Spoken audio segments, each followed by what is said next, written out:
स्कंद पुराण। अगस्त जी का काशीपुरी में प्रस्थान, विध्वंस पर्वत के लघु रूप में रहने का आदेश और महालक्ष्मी की स्तुति। वेद व्यास जी कहते सूत, तदनंतर ध्यान और भगवान श्री विश्वनाथ जी के दर्शन पाकर मुनीश्वर अगस्त्य पुण्यमयी लोप मुद्रा इस प्रकार बोले। प्रिय काशी लक्ष्य और तत्वऋषि मुनियों ने कहा है कि मोक्ष की इच्छा रखने वाले पुरुषों को कभी भी अविमुक्त क्षेत्र काशी तीर्थ का त्याग नहीं करना चाहिए,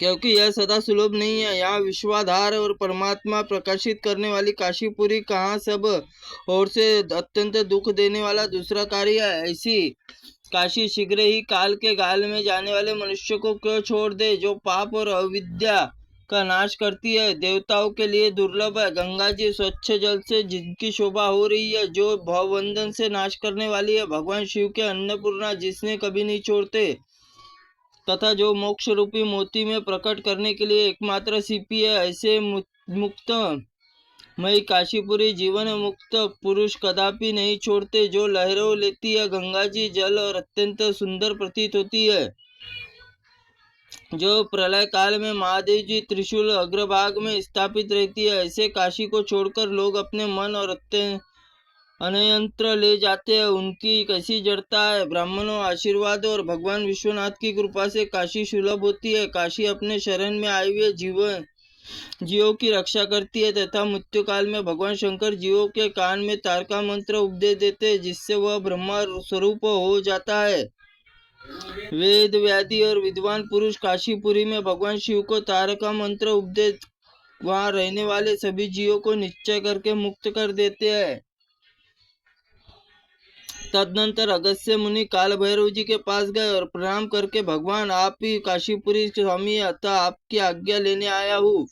कालराज, आप मुझ पर निरपराध किस कारण आपकी अपराध दृष्टि हो गई है, क्योंकि आप मुझे काशी से अन्यत्र जाने का अवसर देते हैं।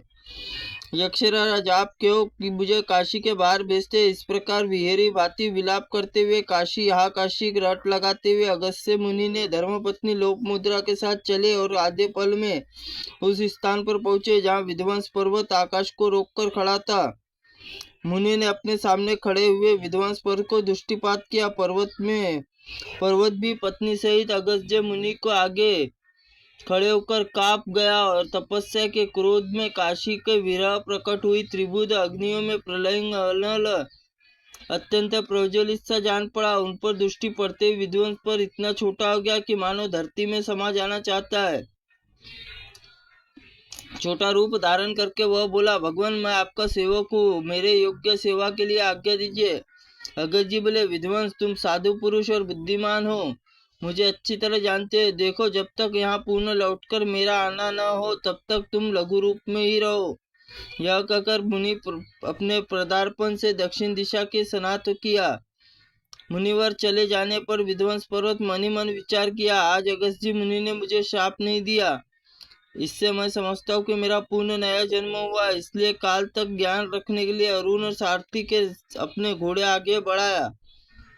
पहले भांति सूर्य संचारण संपूर्ण जगत को पूर्णतः स्वस्थ और आजकल अथवा परसों तक मुनि अवश्य आवेंगे। मानो इस चिंता में महाभार से दबावा विध्वंस करी, जो के त्यों स्थित आज भी तक न तो अगस्त मुनि आए न ही पर्वत बढ़ा।